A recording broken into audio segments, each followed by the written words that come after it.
শোনো হে প্রশাসন, 2024 সাল থেকে যদি আপনারা শিক্ষা না নেন, আপনারা যদি আবার আগের ছকের নির্বাচনের দিকে ফিরে যান, আপনারা যদি আবার গুলশানের দিকে লাইন দেন, এই তরুণ প্রজন্ম আপনাদেরকে ক্ষমা করবে না।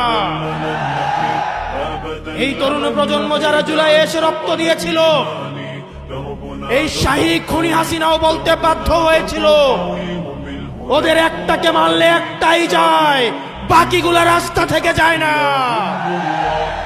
আমরা আবরার ফাহাদের উত্তরসূরি, আমরা আলিফের উত্তরসূরি, আমরা হাদি ভাইয়ের উত্তরসূরি। সুতরাং যেসব ডিসিএসপিরা আবার 14-এর মতো, 18-এর মতো, 24-এর মতো ব্যালট বাক্স ছিনতাই করার চিন্তা করছেন, আপনাদের প্রতি আহ্বান থাকছে, আপনাদের প্রতি আপনাদের পরিণতি হারুনের মতো এবং বেনজিরের মতো হবে।